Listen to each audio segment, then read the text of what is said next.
ಗದಗ ಜಿಲ್ಲಾ ಗಜೇಂದ್ರಗಡ ತಾಲೂಕು ನರೇಗಲ್ ಪಟ್ಟಣದಲ್ಲಿ ಇವತ್ತು ನರೇಗಲ್ ಪಟ್ಟಣ ಪಂಚಾಯಿತಿಯ ಆವರಣದಲ್ಲಿ ಬೋವಿ ಸಮಾಜದ ಗುರು ಹಿರಿಯರು ಯುವಕರು ಕೂಡಿಕೊಂಡು ಪಟ್ಟಣ ಪಂಚಾಯಿತಿಯ ನಿರ್ಲಕ್ಷ್ಯವನ್ನ ಖಂಡಿಸಿ ಹೋರಾಟವನ್ನ ಮಾಡಿದ್ದಾರೆ. ಇದೇ ಸಂದರ್ಭದಲ್ಲಿ ಪಟ್ಟಣ ಪಂಚಾಯಿತಿಯ ಸಿಬ್ಬಂದಿ ವರ್ಗದವರನ್ನ ಕಾನೂನುಬದ್ಧವಾಗಿ ಕೆಲಸ ಮಾಡಬೇಕೆಂದು ಕೇಳಿಕೊಂಡರು.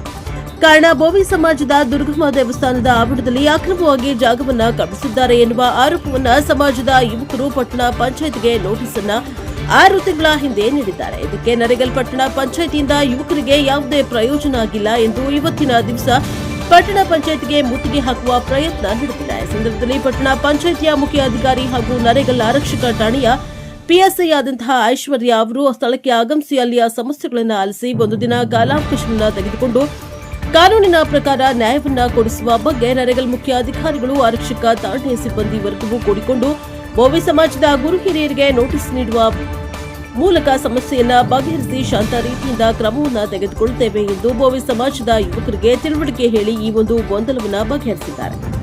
Bureau report Shivasangayya Shanta Enmath fresh up our TV Gajendragad.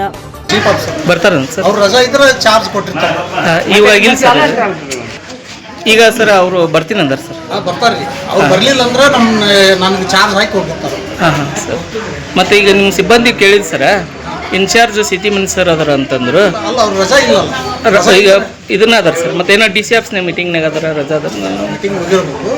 ಆದ್ರೆ ನನಗೇನು ನಿಮ್ಗೇನು ಏನೇ ಹೇಳಿಲ್ಲ ಸರ್. ಬಂದ್ರೆ ಅದನ್ನ ಕಿತ್ತೋಗಿತ್ತಂದ್ರೆ ನಾವು ಇಲ್ಲಾಂದ್ರೆ ಬಡ ಏನೈತಿ ಈಗ ಪೇಷಂಟ್ ಇಂಟಿಮೇಷನ್ ಕೊಡ್ತೀವಿ ನಾವು ಗೌರ್ಮೆಂಟ್ ಆಫೀಸ್ನ ಯಾವುದೇ ಇಂಟಿಮೇಷನ್ ಕೊಡ್ತಾರೆ ಅದು ಹಾಕ್ಕೊಂಡು ಆದರೂ ಯಾಕಂದ್ರೆ 6 ತಿಂಗಳಿಗೆ ನಾವು ಅಪ್ಲಿಕೇಶನ್ ಇವತ್ತಿಗೆ ಯಾರು ರೆಸ್ಪಾನ್ಸ್ ಮಾಡಿಲ್ಲ. ನಿಮ್ಮ ಚೀಫ್ ಆಫೀಸರ್ ಅಂತಾರೆ 4 ತಿಂಗಳಾಯ್ತು ಬಂದು ನನಗೆ ಯಾವುದೂ ಗಮನಕ್ಕೆ ಬಂದಿಲ್ಲ. ಮತ್ತು 6 ತಿಂಗಳ ಬಿಟ್ಟಲೆ ಅಪ್ಲಿಕೇಶನ್ ಅವ್ರು ಗಮನಕ್ಕೆ ಹೋಗಿಲ್ಲ ಅಂತಂದ್ರೆ ಹೆಂಗೆ ಕೆಲಸ ಮಾಡ್ತಾರೆ ಆಫೀಸ್ ಒಂದು ನಮ್ಮ ಕೆಲಸ ಬಗೆಹರಿಸ್ಕೊಟ್ಟಿಲ್ಲ.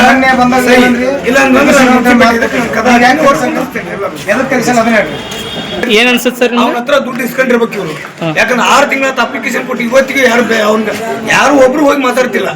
ನಮ್ಮ ಜೆಸಿಪಿ ರಿಜಿಸ್ಟ್ರೇಟ್ಲಿ ಅವ್ರಿಗೆ ಅದನ್ನ 3 ನೋಟಿಸ್ ಕಳಿಸಿ ನಾನು ತೆಗೆಸ್ಕೊಡ್ತಿದ್ರಿ ಮಂಗಳವಾರ ಅನ್ನೋದ್ರಾಗ ಅಂತ ನೀವು ಮಾತು ಕೊಡ್ತೀನಿ. ನನಗೆ ಅದ್ರ ಪ್ರಕಾರ ನಮ್ಮ ಕಷ್ಟ. ನಾನು ಇದ್ರ ಮೇಲೆ ಏನು ಮಾತಾಡಲ್ಲ ಸರ್ ನಿಮ್ಮ ಹತ್ರ. ಸರ್ ಆ್ಯಕ್ಚುಲಿ ನೀವು ಬಂದು ಸರ್ ನಿಮ್ಗೆ ಎದಕ್ಕೆ ಅವಕಾಶ ಕೊಟ್ಟು ಗೊತ್ತು ಒಂದು ವಾರ ನೀವು 4 ತಿಂಗಳಾಯ್ತು ಬಂದು 2 ತಿಂಗಳ ಹಿಂದೆ ಏನು ನಡೆದೈತೆ ಅಂತ ನಿಮ್ಗೆ ಗೊತ್ತಿಲ್ಲ ಅಂತ ನಾವು ಮಾತಾಡಿದ್ವಿ. ಹಿಂದೆ 2 ತಿಂಗಳು ನಿಮ್ಗೆ ಸರ್ ಅದನ್ನೇ ನಾನು ಹೇಳ್ತಿದ್ದೆ. ಅದು ನಿಮಗೆ ಗಮನಕ್ಕೆ ಬರಲಿ ಅಂತ ಒಂದು ವಾರ ನಿಮ್ಗೆ ಟೈಮ್ ಕೊಟ್ಟಿದ್ವಿ. ಬೇರೆದವ್ರಿಗಾದ್ರೆ ನಾವು ಟೈಮ್ ಕೊಡಂಗಿಲ್ಲ. ಏನು ಪ್ರಾಬ್ಲಮ್ ಮಾಡಲ್ಲ.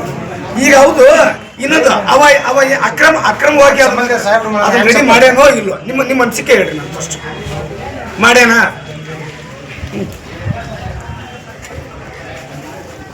ಸರಿ ಆಯ್ತು. ಹಂಗಾರೆ ನೀವು 2 ನೋಟಿಸ್ ಕೊಟ್ಟ ಮೇಲೆ ಇನ್ನೊಂದು ನೋಟಿಸ್ ಇಮಿಡಿಯೇಟ್ಲಿ ಕೊಟ್ಟು 3 ನೋಟಿಸ್ ಕೊಟ್ಟಿನಪ್ಪ. ಇನ್ನು 2 ದಿನದಾಗ ಅವ್ರು ತಪ್ಪಿಲ್ಲ ಅಂದ್ರೆ ನಾನು ತೆಗಿತೀನಿ ಅಂತ ನೀವು ಅನ್ಬೋದಾಗಿತ್ತಲ್ಲ. ಇಲ್ಲ ಈಗ ಅವ್ನ ಲೆಟ್ರಿಗೆ ಬೆಲೆ ಐತಿ ಸರ್. ನಾನು ಹೇಳೋದು ಕೇಳ್ರಿ. ಈಗ ಈಗ ಒಂದು ವಾರದಿಂದ ಕೊಟ್ಟಿರತಕ್ಕಂಥ 15 ದಿನದ ಲೆಟ್ರಿಗೆ ಬೆಲೆ ಐತಿ. ನಾವು 6 ತಿಂಗಳಿಂದ ಕೊಟ್ಟಿರೋ ಲೆಟ್ರಿಗೆ ಬೆಲೆನೇ ಇಲ್ಲ. ಹೌದಾ? ಇಲ್ಲಿ ಒಬ್ಬನಿಗೆ ಬೆಲೆ ಕೊಡಕತ್ತೀರಿ ನೀವು ಒಬ್ಬ ವ್ಯಕ್ತಿ ಅಲ್ರಿ ಸರ್. ಇನ್ನೊಂದು ನಾವು ನೋಡಿ ಸರ ಪಬ್ಲಿಕ್ ಪರವಾಗಿ ಅಂತಂದ್ರೆ ನೀವು ಈ ಮಾತು ಮಾತಾಡೋಲ್ಲ. ಆಯ್ತು ರೀ, ಒಂದು ವಾರದಾಗ ನಿಮ್ಗೆ ಮಾತು ಕೊಟ್ಟಿದ್ರೆ ಅದ್ರ ಪ್ರಕಾರ ಬಂದು ತೆಗ್ದೀನಿ ಅಂತ ನಾವೇ ನಿಮ್ಮನ್ನ ಅಪ್ರಿಷಿಯೇಟ್ ಮಾಡ್ತಿದ್ವಿ. ನೀವು ಯಾಕೆ ಮಾಡ್ತಿಲ್ಲ? ಏನೈತೆ ಹೇಳ್ರಿ. ಇಲ್ಲ ಅಂದ್ರೆ ನಿಮ್ಮ ಸ್ಟಾಫ್ ಯಾರೋ ಅವ್ರು ಸಪೋರ್ಟ್ ಮಾಡಕತ್ತಾರ, ಅವ್ರ ಹತ್ರ ದುಡ್ಡು ಇಸ್ಕೊಂಡ್ರೆ ನಮ್ದು ಇದೈತೆ ನೋಡಿ ಸರ್. ನೀವು ಇಸ್ಕೊಂಡಿಲ್ವಾ? ಮತ್ತೆ ಯಾಕೆ ತೆಗಿತಿಲ್ಲ? ನನಗೆ ಅದು ಒಂದು ಉತ್ತರ ಕೊಡ್ತೀನಿ.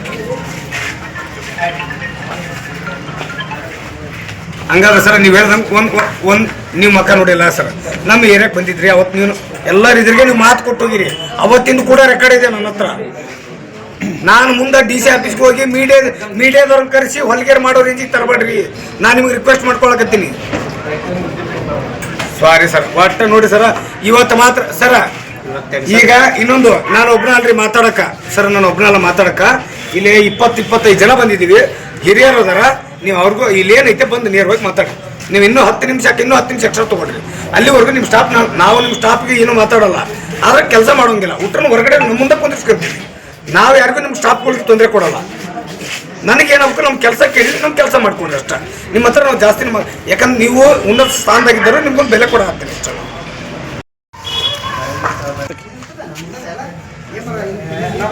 ಈಗಾಗಲೇ ನಾವು 2 ನೋಟಿಸ್ ಕೊಟ್ಟಿದ್ದೀವಿ. ಅವರು 15 ದಿನ ಕಾಲಾವಕಾಶ ಕೇಳಿದ್ದಾರೆ. ನಮಗೆ ಕಾಲಾವಕಾಶ ಕೊಡ್ರಿ, ನಾವು ತೆರವುಗೊಳಿಸ್ಕೊಂತೀವಿ ಅಂತ ಹೇಳಿ. ಈಗ 15 ದಿನ ಕಾಲಾವಕಾಶ ಪಬ್ಲಿಕ್ಗೆ ತೊಂದರೆ ಆಗೋದ್ರಿಂದ 15 ದಿನ ಕಾಲಾವಕಾಶ ಆಗಲ್ಲ.